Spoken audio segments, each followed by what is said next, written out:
The Hanslope Show Podcast. Your village, your podcast. It's all about Hanslope. So firstly, thank you once again for downloading this episode or listening wherever you are. We really appreciate it. I love doing these shows and finding out more about our village where we live. Or if you're abroad and used to live here, also thank you for your ears too. I've seen that quite a few people have listened abroad in Australia, in Egypt, in America. We have listeners now all over the place. So this is the Hanslope Show podcast. And I think, by the way, this is a first in the country. I've looked around, I've trawled around, and I can't see any other village really doing what we're doing here in terms of documenting our history, but also looking forward and helping you out with regard to the characters of the village and finding out what goes on. So spread the word and let everyone know that there's a Hanslope Show podcast, because some people that aren't on Facebook still won't know that there is a podcast available. And if you'd be so kind as to leave a little review of the podcast, that would be great too. That helps us spread the word even further. Now, we move on to this month's episode, and we're going to hear from a real character, Les McClean. He's been here since he was born. I'll let him tell you exactly when that was later on. But Les has got a great story of his time with the Hanslope Football Club, of when a legend of our country played on the Rec. I think this was a first for a local side, maybe. He was an English cricketer, played for Yorkshire. Now, with each monthly podcast, we try to connect all our guests together. So, of course, you'll hear Les, who's been involved with the Hanslope Football Club for many, many years, both on the pitch and off the pitch. We're going to hear from Andy and Mark from Hanslope Hornets Football Club, at the younger end of the scale that play on the Rec. And that was fascinating to find out how hard they work in making our village a better place to live because of what they do. It's all the parents. If we didn't have the parents, we wouldn't get the sponsorship that we get in. You know, we're quite lucky. I run the under-12s team, and we've got 3 or 4 parents that have sort of probably thrown about £3,000 into the club with sponsorship. And right in the middle of our village, there's a pub called the Watts Arms. You may have seen it, you may know it, you may have frequented that place quite a few times over the years, like I have, far too many. Well, we get to know Wendy, who's recently taken over the Watts Arms along with her son Taff. And there's more to the Watts than some people may know. Hear a lot about, ghost stories, what ghosts we've got in here. Luckily, I think they're all on our side at the moment. We haven't had any dramas. What ghost story have you heard? We have more than one. And you'll hear all those stories from our guests on this episode of the Hanslope Show podcast. The Hanslope Show podcast.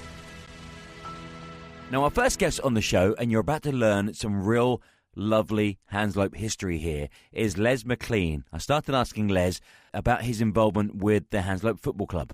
As a football club, I obviously weren't there when we actually started playing, but my involvement started more or less the late 60s, playing for one of the junior sides. It wasn't actually connected to Hanslope Football Club, but it was a bunch of lads put together. When did you move to the village? Oh, I've lived here all my life. Thought you might say that. All my 72 years, more or less, so... So there are many things to talk about in terms of... Many things. Let's put the football to one side just for a second, because it would be remiss of me not to ask you, what was the village like when you were born into the village? Well, basically everybody knew everybody. Nowadays, we all say hello to everybody, but then when I'm going past, I think, well, I'm not too sure who it is, but we're always waving and putting a thumbs up. But there are so many, still the old locals, shall we say, and they still refer to places like the High Street and Gold Street. Yep. It was Front Street and Back Street then, in them days. Oh, is that right? So the Front Street is High Street. Okay. And the Back Street is Gold Street. Okay, because still many people think that the High Street is the one that goes through the village in terms of the Rat Run. No. But of course, Gold Street, that's Gold Street. Yeah, so I mean, say if you was born and bred in Hanslope, you would know Back Street and Front Street. Okay, that's something I didn't know. Thanks for filling me in. There you go. We've learned something immediately. I knew there's a reason why we got you in, Les. Yeah, and that's it. And so you went to school in the village as well? That's correct, yes. Not the village hall. No. It was the actual school, which is as now. Yeah. But a lot smaller. And what was your endearing memory of Milton Keynes and us being, were we closer to Northampton in many ways? Yes, in the early days, I think a day out was basically going to either Wolverton, which used to have a market, or Northampton, and that was basically your highlight of your not week, maybe a month, basically. Sure. It's getting there. It used to be an even better bus service in them days than what it is nowadays. Yes, that's been said a lot, I imagine. So your mum and dad grew up here? Right. My mother was from Hanslope, but my father from Yorkshire. He came down after the war and then basically settled in Hanslope, and there we are.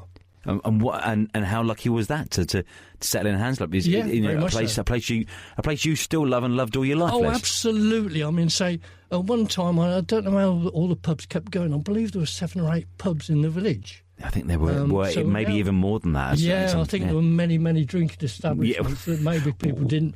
And even down the ground, down the Tattle End. Yes, yeah. That was down there. So I can vaguely remember that. But that was when people used to just walk around what we would call the Grove. Yep, yeah. And so they'd nip into the ground for a soft drink. Okay, there we go. A soft drink.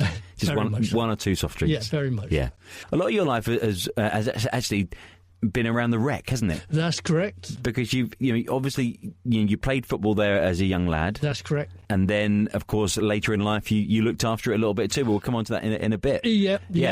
So in terms of the football club, then when did you train back in the day? And this is what year was this, Les? This would have been after school, and then myself and one of my friends followed Tottenham. Yep. Believe it or not, they was half a decent team in them days.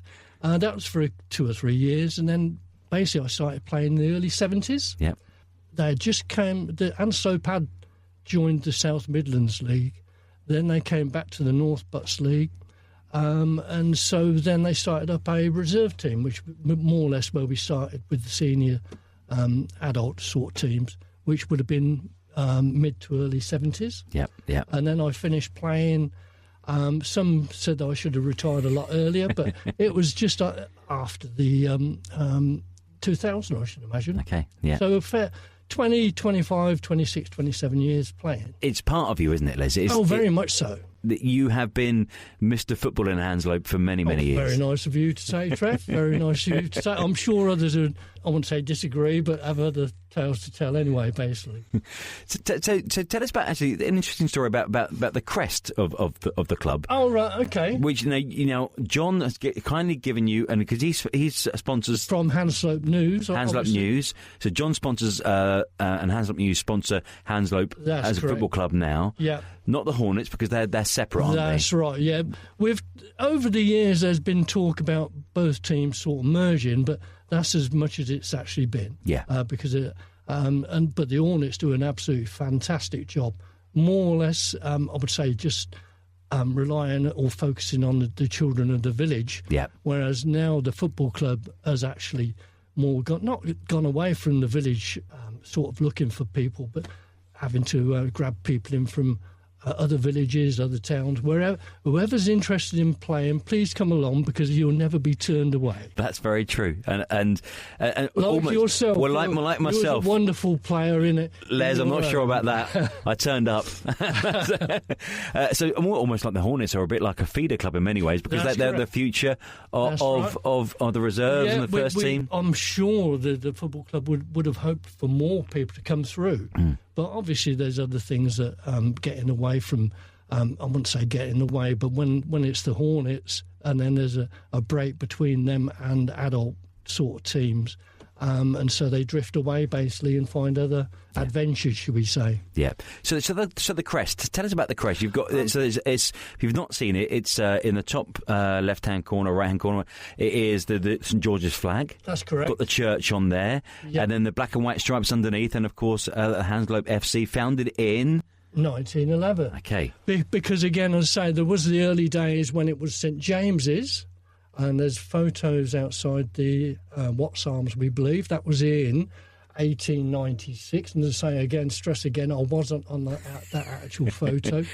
And then the next photo, which is on the historical site, That was from the 1906, which was Hanslope St James AFC. So it's moving away from maybe the church being part of the team, and that's when the actual football club was founded in conjunction with the North Bucks League in 1911.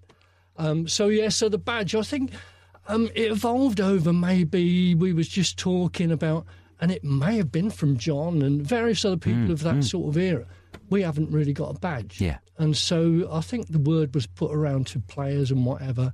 And so, it all came together, and I think it looks rather tidy. It's really good. I mean, I played in sort of late 90s. We didn't have the badge then. That's right. So it's only in the last 25 years or so. So over committee meetings and whatever, then it was decided this would be the way going forward, just to actually promote the club. Yeah. Because we saw other teams in the local football teams, they had these badges or recognition. So you're proud when you're going out onto the pitch. Yeah. And you're carrying the badge with you. Not like the professionals, you're kissing the badge all the while, but it does show you're actually playing for, basically. I think it's brilliant. I think it looks absolutely tremendous, and I wish I'd have had that back in the day as well. Well, there we go. Yeah. I can't turn it that far back.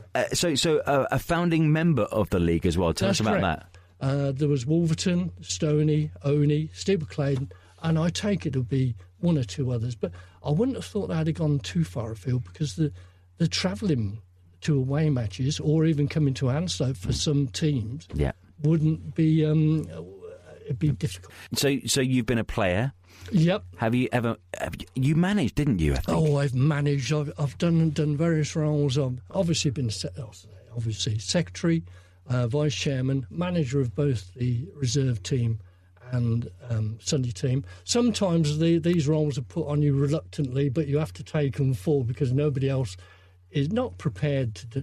There's nobody of the suitable standard to actually take it forward at times. And then obviously linesman. Yep. The occasional referee, because when you're the secretary, you have to, if you can't find anybody else to actually fill in these slots, then you have to jump in. And the refereeing was, I wouldn't say entertaining, but was interesting at times, because you obviously didn't want to side with your own team. Yes. But it wasn't exactly ideal to have your secretary as actually being a referee. Yeah. Kit washer. Kit washer. I remember you as a kit washer. Everybody who's actually been the kit washer for a village team or any football team. I don't think they get enough praise, because after doing it so many times, and it's not a joyous task. No. And pitch marker, again, that's another thing that was an interesting one during the summer months and the later season when the pitches dry out. Absolutely no problem. But this time of year, absolute nightmare. Yeah. So pitch mark and also tee maker. Of course. I remember I used to have to run the line and then dash. I used to have to get to the actual pavilion before the rest of the wanting their tea. Yeah. Also the referees, and also maybe some of the visiting crowd would want a cup of tea. Of course. But then I'd got to do my duties to get back on to do the linesman shift as well. So. Yeah. And half-time orange slicer, no doubt as well. Yeah, oh, yes. You must have done that, Les, over the years. Those things over the years. I mean, but again, the tea ladies and anybody behind the scenes, I don't think they get recognised. No, it's true. Absolutely true. Because it is the lifeblood of a village. It most certainly is. And it also supports, we used to drink at the Watts Arms after. That's correct, and we've been well supported, from the Watts Arms, from the Cock and the club. Yeah. They are actually going back into the club now. Yeah. And I think it works both ways, doesn't it? Sort of thing. It does. It really does. And it, like I said, and it brings other people from outside of the village as well. Absolutely. And our main sponsors again. Yes. The Tompkinses, both John and Richard. Yeah. And I must admit, I forgot him completely, but a gentleman, Don Langridge. Right. Don actually supported us for many years, so thumbs up to Don. And in terms of your favourite time, with all those years, you're still involved, Les. What's been your favourite time? In our early days, in the early North Bucks days, was to actually get to a final. You're in the league, so you want to win the league, but it's getting through to cup finals. And our cup final was always going to Wolverton Park. Yeah. I know it's all run down now, but that was our highlight of our career. if you could actually play at Wolverton. It was awful dressing rooms, awful pitch, but it was the actual being actually there with the rumbling of the trains going past and whatever. And regardless of the crowd, it was always a privilege to play at Wolverton. Now, am I right in thinking that is one of the, if not the oldest football stadium in the correct. world? Yes, you could actually say you've played at a stadium, a football ground, with the oldest actual stand. Although nowadays it's hardly anything. It's not there. really a pitch there. People wouldn't even know it was there. No. Have they kept the stadium? Have they kept some part of the terrace in there? I haven't been past there for a while. It was a cycling track. Yes. In the first instant, and they had to cut out the parts of the cycling track so you could actually take a corner. So trying to take a corner at a sort of an angle that wasn't actually correct, should we say, was an art in itself. So what's been the club's most successful time then? I mean, again, just before my time was when they won the Burts and Bucks Junior Cup. Because they had some very more or less all the players were from the village, other than one or two other people from very close by. So they won the Burts and Bucks Junior Cup. Then they went into the South Midlands. Because that's the progression from the North Bucks, thinking that they'd done well, I believe, the first season, but then when they got promoted, they'd come up against some very, very good sides. So they came back into the North Bucks side, North Bucks League, to actually continue to this present day. Yeah, and some success as well in recent years too. I remember a big celebration at the club one afternoon when they won the cup. I think they'd won or the league and cup, was it? Yes. I think maybe with the league, I think it might have been even runner up or very close. But over 2 or 3 years, we were winning the Premier Division Cup, and I think that was maybe 2 out of 3 years, 3 out of 4 years. I'm not too sure. What are you doing these days, Les, for it? Basically, I'm doing nothing. You're a mascot. I am going down with the Hanslope Hornets. I don't know if that's how we call the Hanslope Ultras. There's Sheridan. There's JT. There was Dell. This is this last weekend. Scotty. Yeah. Which are all well-known characters around the village. We have a good banter. Brilliant. It was a very tight game on Saturday. We got beat 2-1. Should have been about 4 or 5 all. Cracking afternoon with lads who all have been through the journey with us. Yep. And then we actually go back to the club for to discuss it over a beer. Sounds like an amazing afternoon. Certainly, usually is, Trev. The Hanslope Show Podcast. Your village, your podcast. It's all about Hanslope. There'll be more from Les later on, and including that story about the legend that played on the Hanslope Rec and may have scored a hat-trick. Now let's move on. We do like to connect things on the Hanslope Show podcast. So whenever you've had a game of cricket on the rec or a game of football, then of course you'll move on maybe to the Watts Arms and have a pint. It's been a focal point of our village since 1821, over 200 years old. And recently, Wendy and Taff took over. So I went along to the Watts Arms. Tough gig, this one. And I wanted to know more about Wendy and Taff and their recent arrival in the village. Here's Wendy. So I live in Hartwell, so not too far away. And, we just stumbled across the Watts Arms just by pure accident, coincidence, whatever it might be. Taff, my son, he wanted to move out of chefing, or keep with the chefing, but just learn the whole package as far as pubs and, the events within the pubs and things like that. So, this place came up. It was local. I said I'd help him because obviously I've got a background and experience, so I'm a little bit more behind the scenes, planning events, and that's just what happened. And literally, we literally just stumbled across it and never expected to be here this time last year for sure. So you live in Hartwell, or Yes. lived in Hartwell, and so you must know obviously about the village and about the Watts. Yes. And so how long have you been around this region? Hartwell, I've lived in Hartwell for five years. I originally come from Newport Pagnell. That's where I grew up. And then in my adult years, obviously, I've, actually come to love the Milton Keynes and Northamptonshire villages.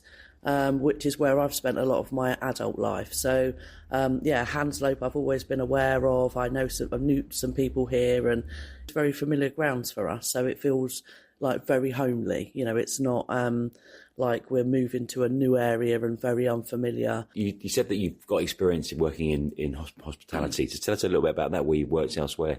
Again, another thing that I fell into, I went to train as a horse riding instructor when I left school, and that's what I did. But on the YTS back in the day, you needed to obviously substitute, your £29.50 that you got on the YTS.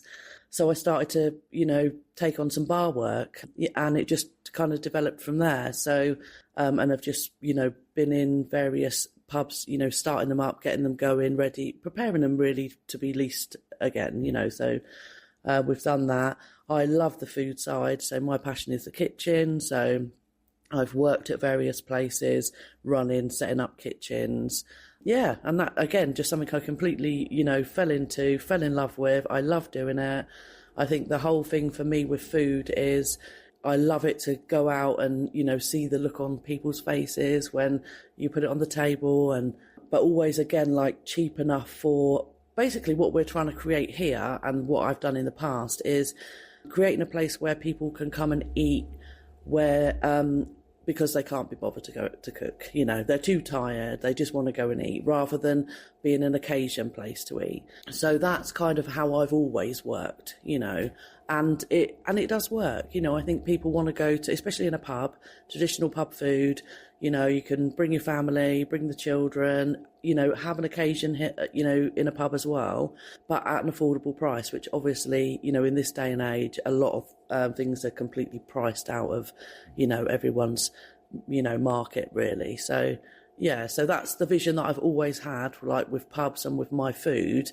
And we're doing the same thing here. We're going to work with our specials so that we've got a bit more elevated food, so people want to come and, have an occasion or just fancy treating themselves, really. We've got some extra stuff going on there. So, and I guess it's about consistency, isn't it? Making sure you're always open, exactly. Making sure the kitchen's always open, and the food is always good quality. Yeah, absolutely. And I think, that is key. You can, unless there's an absolute emergency, you need to be open. The kitchen needs to be open. We're very lucky because obviously, both myself and Taff do cook. So, whereas a lot of places will struggle because it's hard to find a good chef, one that's reliable.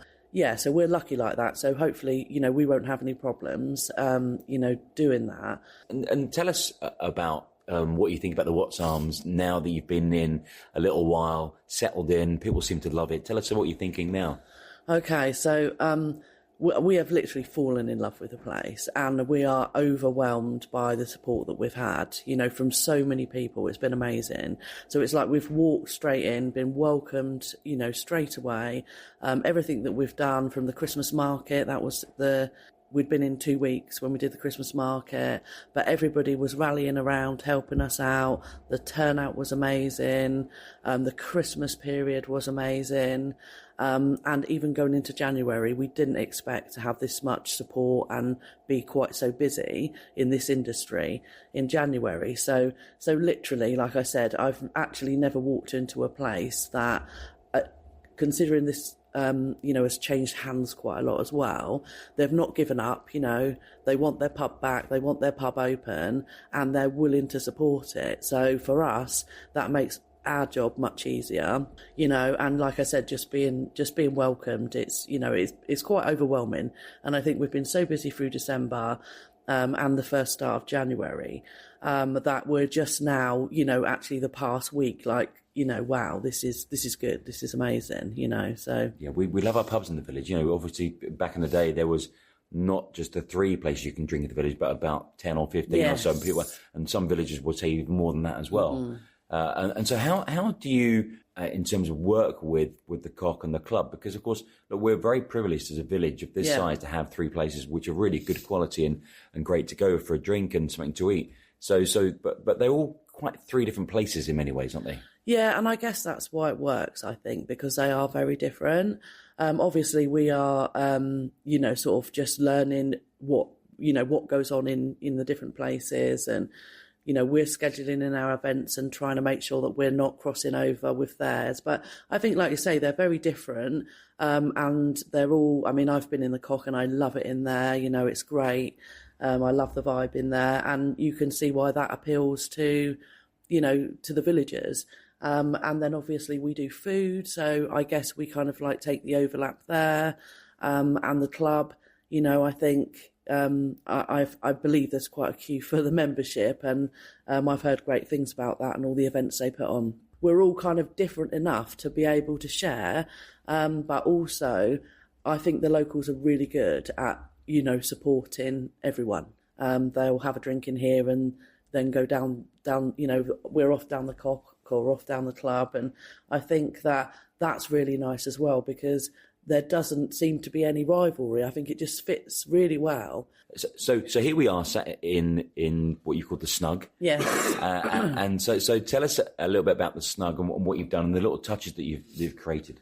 Just thought that it needed a little bit of an uplift here. So we've gone for the darker colours, with the high ceilings, and it was a little bit echoey in here. So we were like, okay, let's kind of pull it in almost, So we've done that, created the little sofa area, and people seem to be loving it. I think it's just nice when you can just come in from work and just, relax and sit on the sofa.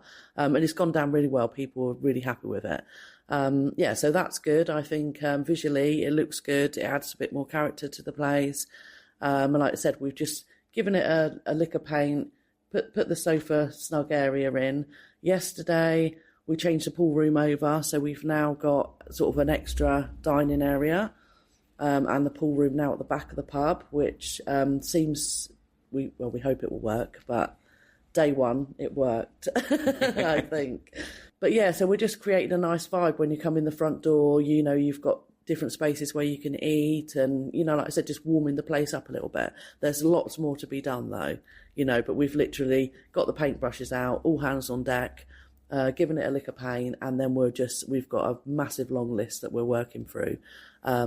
Inside up until March, and then March we'll be out in the garden getting that all ready, getting some benches out there and making that a nice place to eat as well. Has anybody, or the old villagers maybe, has anyone shared any history they know about the place at all? Because of course it is quite steeped in history, the Watts Arms. Yeah, absolutely, yeah. So we done a bit of Googling ourselves, but yeah, we're always hearing the stories, and we've got some of the information on the back wall here in the pictures, which we found out the back all mouldy and dusty, and we cleaned them up and sprayed up the frames and got them back up there.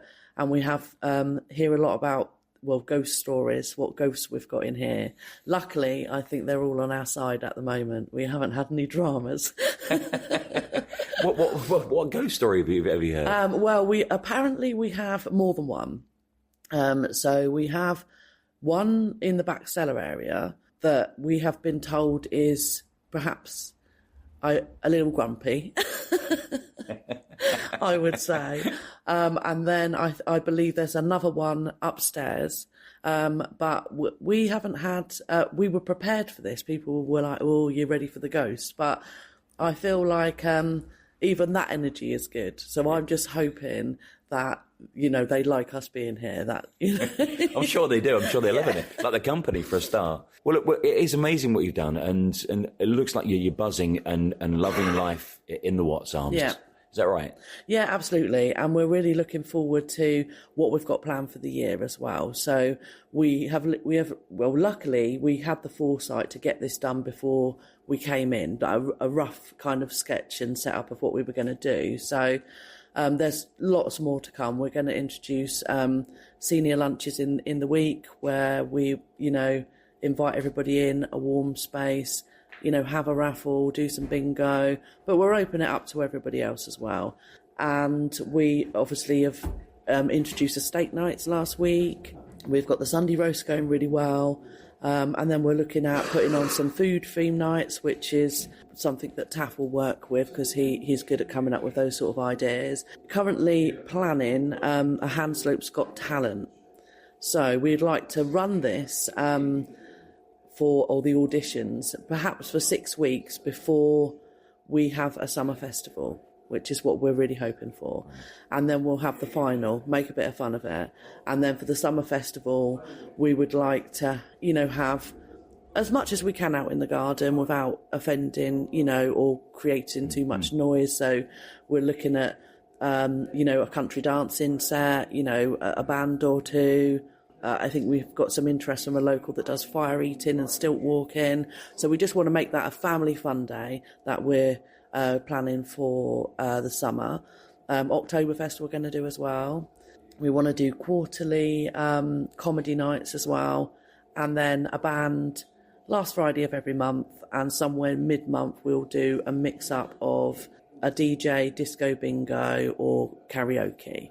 So we want to kind of get that going. So, I know that people really enjoy that round here. So, well, look, nice to meet you. Yeah, and you. And all the best. And I'm sure it'll go brilliantly well. Lovely. Thank you very much. The Hanslope Show podcast. Your village, your podcast. It's all about Hanslope. A real pleasure to meet Wendy and Taff, and a real treat to have our pub back and vibrant again as well. Wish them all the best. And now moving on to another lifeblood of our village, the Hanslope Hornets Football Club. Had a chat with Mark and Andy and their involvement in Hanslope Hornets, of course. And I started with Andy and just told him, look, you know what? The Hanslope Hornets have done a brilliant job over the years and are an amazing asset to our village. Yeah, 100%. When I came into the village, coming up for 6 years now, it was very low key, and it took me sort of my missus about 3 years to sort of keep pestering me and to get involved. And then Mike, who heads up all our sponsorship and charity work, we decided to start a team together. And then it went from there, really. We started the team up, and then I started helping other coaches with their training. And now I help and I coach kids for the Hornets. And yeah, it's just getting bigger and bigger. And I couldn't not be around it anymore. It's part of me now. And I just want to, help everyone develop their children, develop the teams, and put Hanslope Hornets on the map, because we're a little team, we're a little village. You go into Milton Keynes, some of the kids haven't even heard of Hanslope. So yeah, it's getting that bigger picture out there. And Mark, how many kids are involved? Both both the boys and the girls. How many do you guys train, and how many teams have you got? So basically, from the conception of the club or the founding of the club in 1996, like Andy said, it's kind of grown. It's grown and it's constantly growing legs. I think rough count these days is over 150 children that kind of that are part of the Hornets and use the rec area on a regular basis now. As Andy said, we're constantly still looking to try and find and develop more teams and push into that with the help of the parish council. And again, as Andy has said, more so trying to develop the girls' side of football, which is something that we really want to try and push for next year, really. And Andy, Mark just mentioned the parish council there, a massive help from them, but also as well, tell us where the help elsewhere comes from. It's all the parents. If we didn't have the parents, we wouldn't get the sponsorship that we get in. We're quite lucky. I run the under-12s team, and we've got 3 or 4 parents that have sort of probably thrown about £3,000 into the club with sponsorship. Our squad sort of got everything from coats to bags to, everything they need as a kid, that they walk out proud with all their stuff, all their kit. We would like to get outsiders, to escalate the club, which I think we can do. We need more investors and we need more people to help out, because I think with the right people and the right connections, we could take this club even further. And Mark, tell us when the main training sessions are, that if people want to get involved, they can come along. Andy's probably better to answer that. Every night. So we basically train Monday, Tuesday, Wednesday, Thursday. We don't train Fridays, and then obviously Saturday mornings. And you talking about sort of who helps and stuff, we have parents putting out cones in the morning so we have to be careful with parking and stuff like that. But we train Monday, Tuesday, Wednesday, Thursdays. Now the weather's getting a bit better and it's going to start getting lighter. We can all get back on the grass again. Whereas at the moment we just use the mugger that's up there, which is not the best. It's not ideal. But the club invested over £4,000 on some really good lights. So we're quite lucky that we can train on the grass. I'm just about, next month, we're just introducing a little under-16. So hopefully we've got 3 coaches in place so we can start another team that will hopefully continue because it's hard. The under-6s is quite hard. So I'll go in and help out for a few weeks just to get them all sorted. We're quite lucky that we've got some facilities. They're not the best.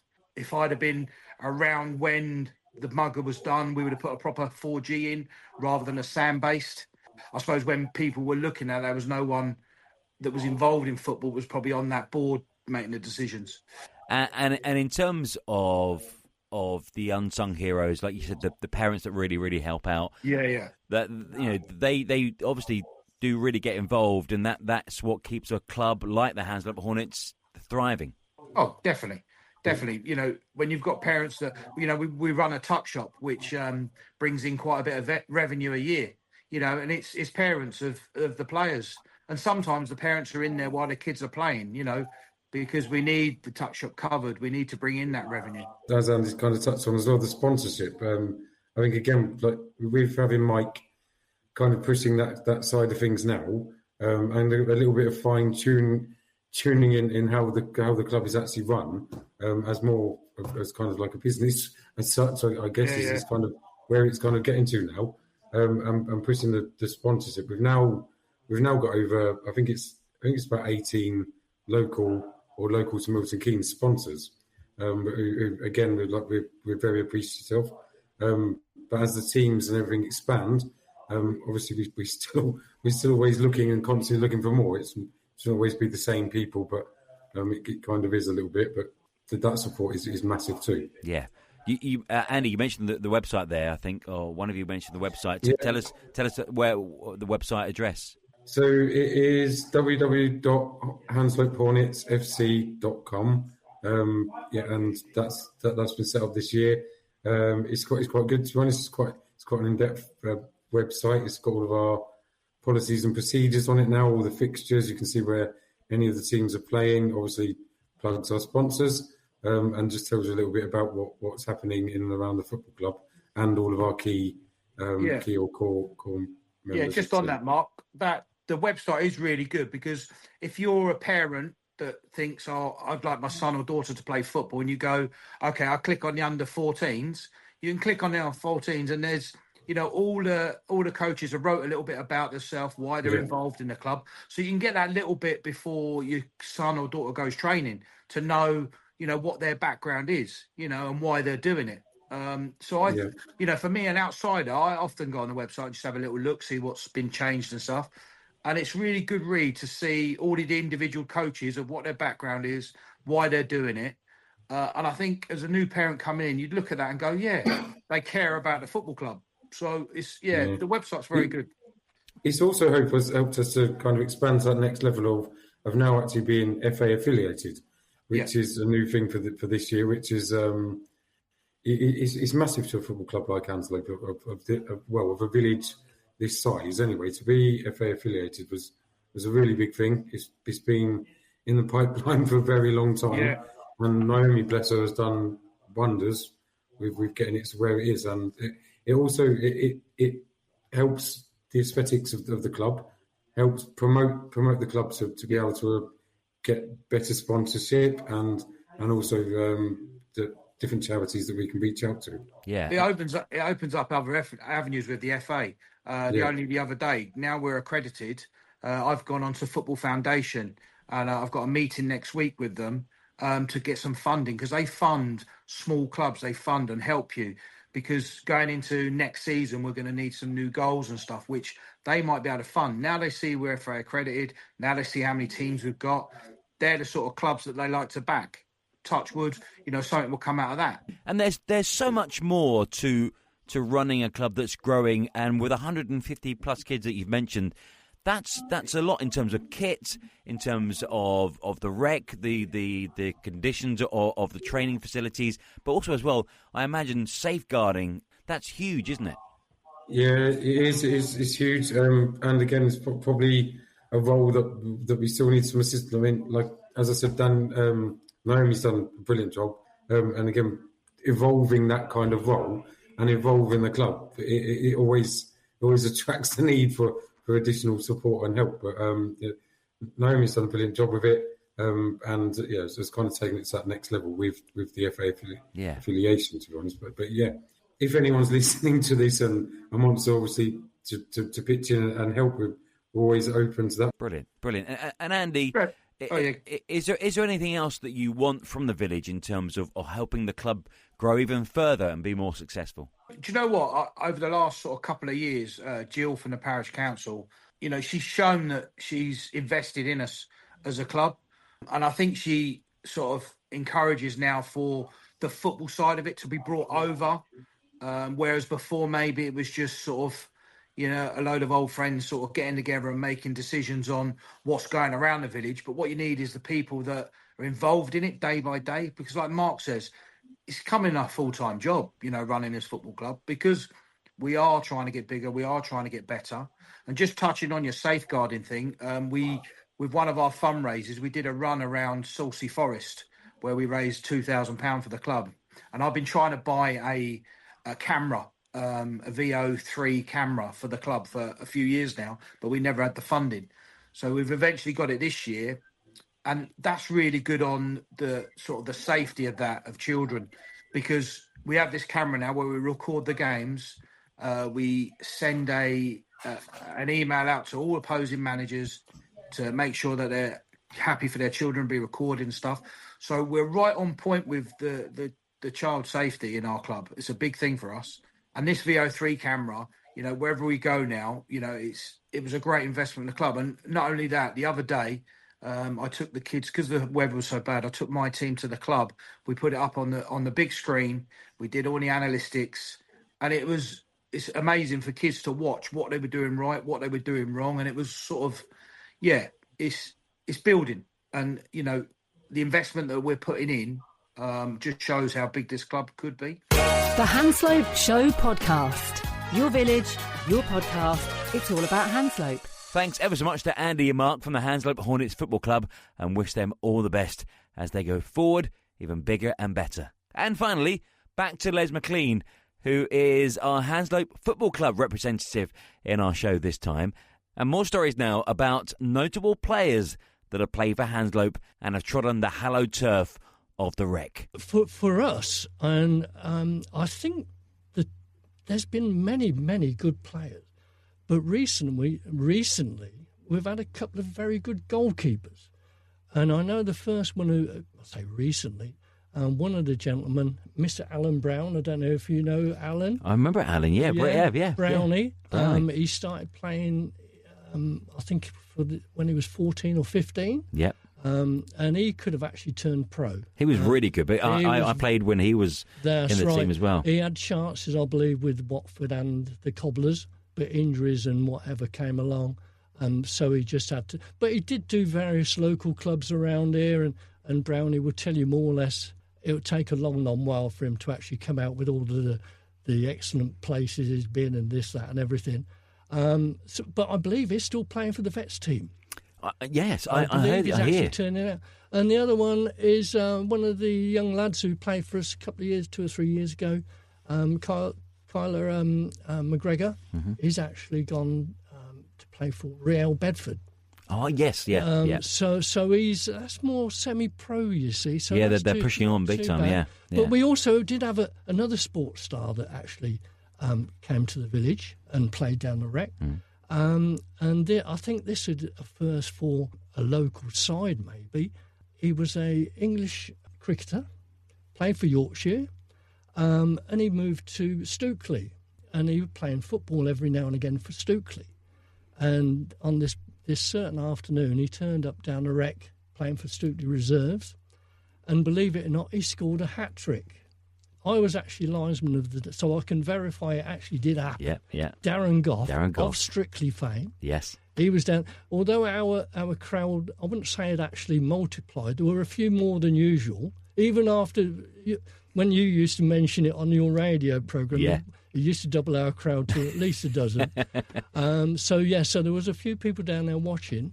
So now Darren Goff has got the privilege of actually scoring a hat-trick at Hanslope, which isn't too uncommon, mind you. No. But the uncommon other bit of it, 2 hat-tricks. One of the other ones was a hat-trick for England against Australia, in an Ashes test. There we go. Now, if anybody can actually top that, then fair do.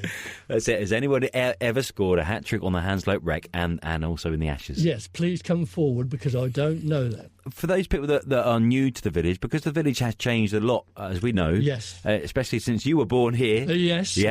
And so for anybody that's new to the village, come on down and have a look and get involved. I know the football club have actually got a website and whatever, or Facebook or whatever. Yeah. But please come down, 2:00, most Saturdays, obviously weather permitting, sort of thing. And if you can't actually glean who is actually in charge, there'll be 4 or 5 old so-and-sos, and the ultras will be there. The ultras. Or at least Sheridan will be there. Yeah, Sheridan. And he will actually point whoever's interested, will point them in the right direction. And please, if you're just turning up, bring your boots. Yeah, exactly. Yeah. We must just mention Sherry, because Sherry, goodness how old now Sherry is. He's donkey's years. Yeah, but he still looks fantastic. Oh, absolutely. Even up to packing in football. If anybody wasn't playing as good as what Sherry thought they should be, he would actually still be mentioning he's got his boots in the boot. And I think he's close pushing 80 now. Yeah, because even when I was playing, he was getting on. Yeah, that's right. So that's a long time ago. Yeah. So he's got many. He may well be another interesting character to take forward some of the things that I have either forgotten or before my time. And finally, would be remiss of me not to ask you, what do you think of the village now? Because you've one of our rare guests that have been here from the beginning of your life, and of course still love it here. I applaud it. I mean, say. Until it's all actually, complete, I'm sure there'll be more add-ons. Obviously, the infrastructure, the roads are awful, as a matter of fact. And that was another thing I was going to mention about our training. We used to run round the roads. Well, we would never be able to do that nowadays. We used to go around the Grove. Yeah. Either the potholes would get you or the traffic would. So you can't actually... So it's taken the lads away from training down the recreation ground to actually a bigger facility elsewhere. But other than that, I wish that more people actually who moved into the village would come along to actually support the village sides. Because, again, there's the 4 or 5, maybe a dozen from regulars, but there's not that many people. And we are there and it is there for the village people. It's good entertainment. It is, yeah. I say if there's nothing actually happening, please, anybody who's moved to the village, please come along and have a good laugh. Yes, that's it. Because it's definitely nothing like the diving around from the Premier Division on the TV. It's proper football, Les, is what it is. It's certainly how it should be, and hopefully it'll be carrying on many, many years to go. Yeah. And I also want to ask about the pavilion too, because that must have changed an awful lot since you were getting changed as a young lad in there. Very much so, yeah. One time we had this, when my start of my adult playing career, we had a bath. There was a big bath, which was, again, I think it would be outlawed nowadays. Yeah. You could only get 6 or 7 people in there at the very maximum, and people would be cleaning their boots in there. If you got in there first of all, then it wasn't so bad. But if you missed the getting in early, then there was wasn't. Cleaning the boots. They were cleaning the boots. They were doing having a beer, having a cigarette, and also they've been cut and whatever. Yeah. You know, so what was in that water is best not to actually mention. But at least our facilities were better than some of the other ones that are local. And I passed 1 or 2 people recently, within the last few days, and I think the thought is maybe the worst place to go. Not the worst place, but one of the place that you didn't really look forward to going to was Yardigobian. Okay. When we look at our own facilities and then you look at another they can't do much about it. So it was beyond the coffee pot. It was lethal. You had to get up these stairs. You go through the home dressing room, which was just floorboards, and you wondered whether you were going to fall through these floorboards. And you was welcomed into your facility, should we say it? And it was a tin bath. Yeah. And so you quickly got changed. It wasn't a place you wanted to hang about in. But as you were leaving, you got your studs on and you got to go back down these stairs, and it was lethal. It was a place you knew you were going to have to play at, and it was another place you needed to get away from as soon as possible. Yeah. But I mean, so I think that a lot of the teams nowadays and in the past have looked forward to coming to Hanslope because at least we've had running water. Yes, that's true. It's true. And some sort of secure building where they can leave their belongings, and the pitch. It is one of the best pitches going. Yeah. I think I'm slightly biased. Well, yeah, but rightly so too. And one of the biggest, it's flat. But also one of the biggest in the league, isn't it? Yeah. It used to be bigger, but obviously with the new Astra court on the far end, they had to squash it up slightly. So yes, it used to be a lot bigger, but it's still. I would still class it as one of the better local pitches. Yeah. Les, it's been a pleasure. Lovely to see you, Trev. The Hanslope Show Podcast. A massive thank you to all our guests, Les McClean, Andy and Mark from the Hanslope Hornets Football Club, and Wendy and Taff from the Watts Arms. And thank you to you for listening. I'm Trevor Marshall, and I want the word to spread far and wide and put our village on the map. It's an amazing place to live, and thank you for rating, reviewing and sharing. And if you'd like your business or organisation or club or pub involved in the Hanslope Show podcast, then please get in touch. We've got lots to share about our village, an amazing place to live. The Hanslope Show Podcast. Your village, your podcast, it's all about Hanslope.